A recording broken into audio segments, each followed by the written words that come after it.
ci dossier pour wax sénégalais yi pour wax les militants et les sympathisants de Bassirou Diomaye Diakhar Faye moom fan la mujj ndax dafay jàll état bu parrainage ñu dem ci au fond du dossier wala dañu koy recalé mu daal di toog bañ a bokk ci élection présidentielle ak lu ci mënti am léegi ci kanam tuuti kon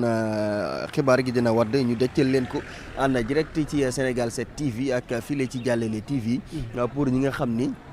ñi ngi ciy bàyyi xel kon pour le moment Sagna nañu daal di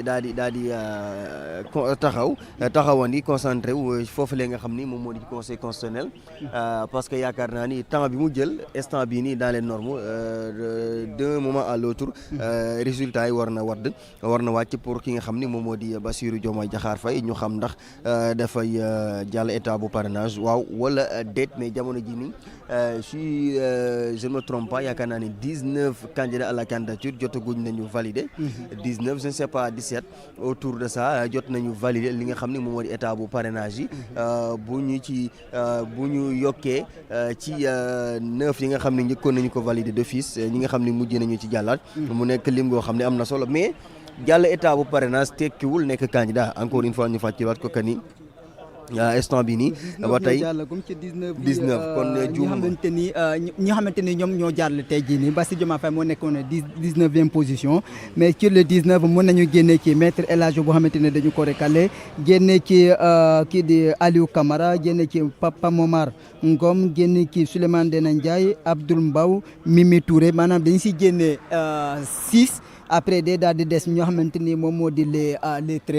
13 yi nga xamante ni jàll gum na non pour le moment du 13 12 yi nga xamante ni jàll gum nañu Bassirou Diomaye Faye moom mu war a nekk 13e maintenant on sait jamais là on met le point d'interrogation maintenant les 12 plus les 9 ça fait pour le moment 21 candidats vraiment on a du pain sur la planche pour la couverture de l'élection présidentielle. mu nekk lu doy waar encore une fois il fait exactement 18h16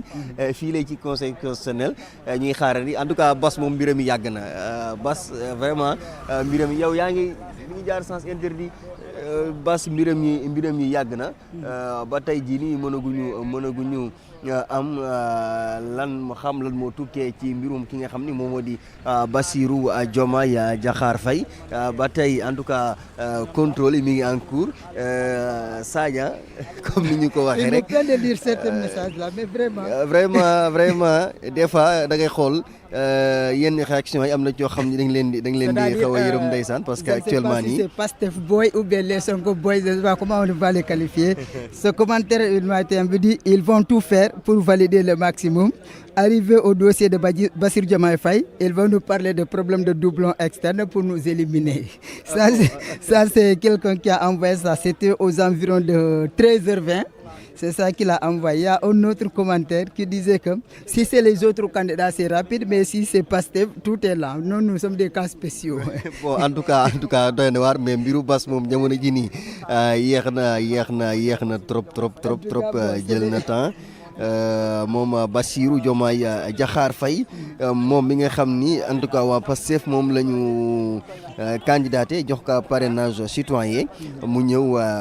jàll état bu deuxième tour yi ba tey jii nii kon ñi ngi xaarandi rek lan moo nar a tukki ci ay mbiram yaakaaroon nañu que vraiment balaa ñu agsi fii nii yëpp dinañu pare ci ki nga xam ni moom moo di Bassirou Diomaye Faye mais ba tey kon mënaguñu am xibaar bu tukkee ci biir boo xam ni dafa ñeel ki nga xam ni moom moo di Bassirou Diomaye Faye ba tey nag ñi ki nga xam ni moom moo di Mbacké Sarr depuis foofu lay ca Guyar Sarr mi ngi ñuy bàyyi xel ñu nuyu ko bu baax a baax Mbacké Sarr ñu ngi koy jaajëfal. mais il y a une nouvelle information on dit que le dossier de Bassirou Diomaye Faye pour le dossier de la diaspora c'est traité par pays. maanaam ñoom Pastef je pense que ils sont les seuls ñoo xamante ni wala mën naa ne Bassirou Diomaye Faye ñoom il a parrainé les 15 régions les 14 régions plus la diaspora donc actuellement dañuy vérifier par pays les pays yoo xamante ni jot nañ ci jël loo xamante ni moom moo di le parrainage donc l'une des raisons de la durée de traitement du dossier de Bassirou Diomaye Faye. oui bon suñu confrère boobu noonu Idrissa Fall Cissé moom moo ko xamle donc on attend puisque Pastef aussi sont partis un peu loin type dans les autres pays, donc ça peut amener ce qu'on appelle ces retards-là aussi. Donc on attend à la sortie qu'est-ce qui va se passer réellement par rapport, parce que il se peut aussi que cette fois-ci nous mettre l'accent sur la diaspora, mettre l'accent de trop sur le parrainage local pour échapper à ces logiciel ba tey vraiment jaaxal na ma parce que man dama jàpp ni bu fekkente ne ay machine lañ yor bu ñu dikkee dugal rek war nañu mën a am résultat non wala affaire yi demeewul noonu xaw ma ne damay laajte rek mais logiciel moom même ñi nga xam ni ñoo ko doon piloté en 2019 sax ñoom xamuñu naka la nar a demee ku ci mel ne Aly Ngouille Ndiaye kon ñun tuuti nañ torop ci xam vraiment naka la war a demee ak naka la tëddee kon moo tax nañu xaar ñi rek li nga xam ni mën nañ ko wax daal mooy son dossier Bassirou Diomaye Diakhar Faye jël na temps pour le moment li ci am ak lu ci amul son mandataire incha allahu rabbi su génnee parce que kooku yaakaar naa ni bokk na ci ñi ci mën a wax lu leer nañ ni dina ci wax ak askanu Sénégal en direct en exclusivité fii la ci Sénégal 7 TV ak Jàllale TV parce que loolu da ci am solo baax a baax ñu wax leen aussi tamit gars yi parce que fi mu ne nii comme ni mu ko waxee rek am na ci ñoo xam ni xaw nañu yàkkamti mais mbir yi jërul yàkkamti parce que yàgg-yàgg liñ naan bukki wiiri jaari daari tôt ou tard dinañu wax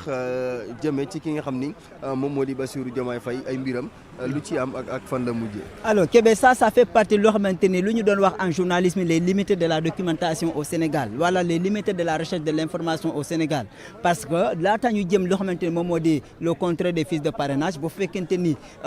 jox nañu tuuti war ma ci yoo xamante ni moom moo di taskati xibaar yi la première des choses moom moo di woo leen c'est benn conférence de presse de présentation loo xamante ni moom moo di la plateforme ñoom ñu xam ci suba bu fekkente ni taskati xibaar yi préparé woon nañu la ñoom dugg nañu di def la présentation de la plateforme sous leurs yeux ñu gis ko suba candidat bu fi génn nar a mettre en cause loo xamante ni la fiabilité de la plateforme journaliste yi war nañu mën a taxaw di leen naan non ñun gis nañ ko wala def nañ lii def nañ la mais bu fekkente ni yow amoo ci benn information boo ko soxlaa boo demee ñu dala non tey ñu la mën a recevoir pour nga mën a def interview fa nga def lii fa nga def lii fa nga def lii on te donne on met sur ton chemin plus de 1000 procédures boo xamante ni il faut nga mën koo jéggi laata nga mën a accéder à l'information tout ça c'est les obstacles loo xamante ni moom moo di la collecte et le traitement de l'information sur le terrain donc ay jafe-jafe la loo xamante ni war nañ ko mën a surtout d'ailleurs si les assises nationales yu ne ils ont terminé léegi les candidats vont passer les 29 et 30 pour que ñu mën a signer loo xamante ni moom moo di les chartes issues des assises nationales de la presse ay na peut-être candidat bu ko signer bu ñëwee rek mu mën a signer appliquer loo xamante ni loolu la mën a loolu la signer pour que suba liggéey loo xamante ni moom moo di taskatu xibaar fii Sénégal moom mën a gën a ñoŋal wala ñu mën leen gën a yombala liggéey bi parce que je me rappelle depuis que kii di Mbagnick Ndiaye nekk le ministre de la culture et du NEPAD moom jëloon na loo xamante ni defoon nañu benn séminaire boo xamante ni c'est pour l'accès à l'information maintenant nii ça c'est difficulté pour accéder à l'information parce que on n'en sait rien on parle comme ça avec des suspicions mais sans aucune certitude tout ce qui concerne la vérification des dossiers de parrainage on a entendu tout à l'heure ki xamante ne moom moo di Charles-Émile Abdou Ciss moom c'est un commis de l'État aussi parce qu'il a duré loo xamante ni moom moo di l'administration man maa ngi koy jëkk a xam depuis 2014 loo xamante ni moment bu mu nekkoon en plein service tey jii moom bu génnee tamit génnee en fonction pour demander loo xamante ni moom moo di la voix des Sénégalais loolu tamit mu ngi noonu ça c'est les conséquences aussi de la politisation de l'administration parce que am na ay ñoo xamante ni ay technocrates yoo xamante ni ñi ngi ci biir administration ay jamono kenn xamale wu leen ay politique mais tey jii ñoom bu ñu demee ba créer seen mouvement politique ba tey jii ni wàcc à ce point là boo paree ni mu taxawee ni moi je trouve ça très grave nit ñi bàyyi ñu ci xel dafa ne man fay naa waa conseil constitutionnel ay année xam naa seen salaire xam naa seen avantage xam naa seen lépp nit bu taxawee ci position boobu noonu lan lay taxawee tey jii man maa leen doon fay man ngeen traité lii suba mun naa génne bu leen ma taxawaa suba mun naa génne ay yeneen information cela veut dire que lii mooy conséquence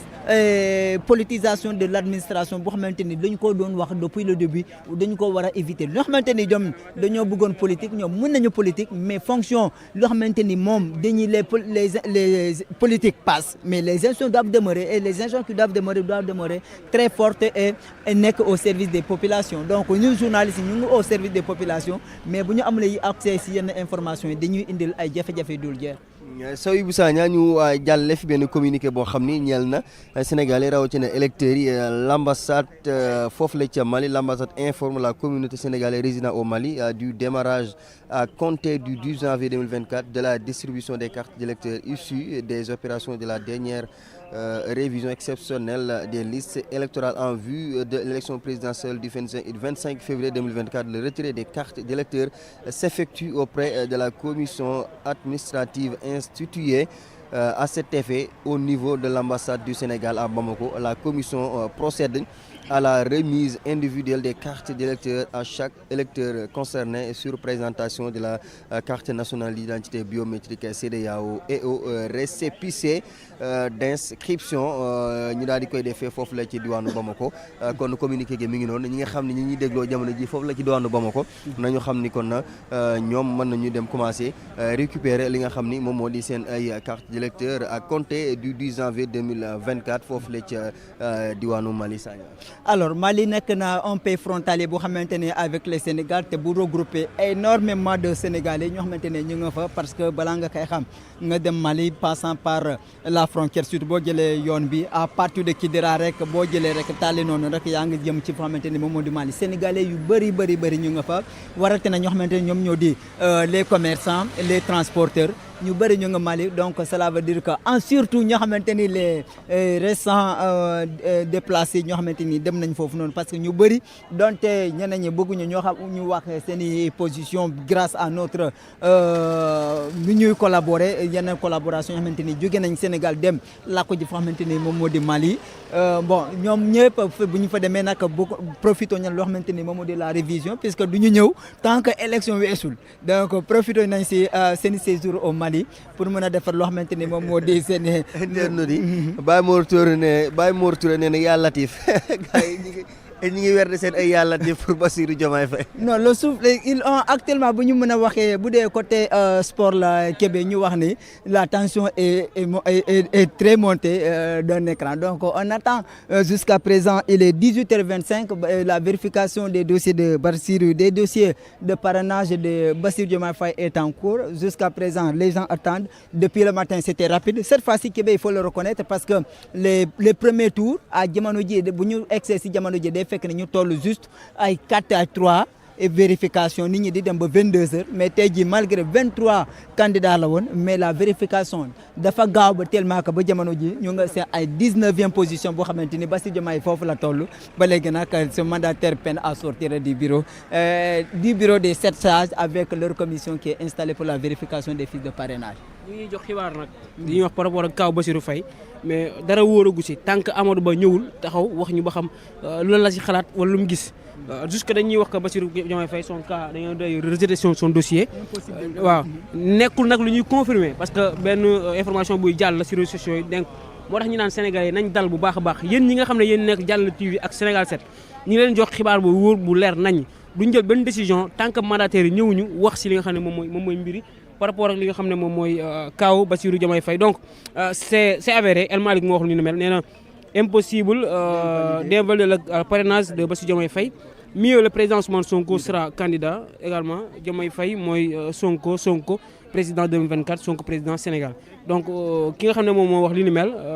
moom mooy ki nga xam ne moom mooy El Malick Ndiaye moom mi di wax ne impossible ginnaaw ba nit ñi di waxee ne Bassirou Diomaye Faye dañaa daal di invalider sa candidature ñu wax ne nekkul xibaar bi nga xam ne xibaar bu wóor la.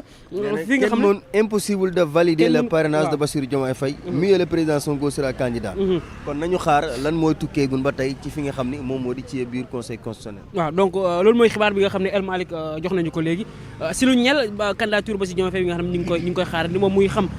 il est dans son droit moom Bassirou Diomaye Faye ñoo bokk ci li nga xam ne moom mooy idéologie yi ñuy défendre donc nii rek la mën a waxee si lu ñeel wàllu li nga xam ne moom mooy dossier Bassirou Diomaye Faye. parce que moom nee na bon ci gis-gisam nee na kenn mënul invalider candidat de dossier Bassirou Diomaye Faye mais nañu xaar conseil constitutionnel ci wàllu woowu noonu jamono ji nii parce que en tout cas moom moom la ñuy xaar. vu sa posture loolu kese la mën a waxee parce que moom mooy secrétaire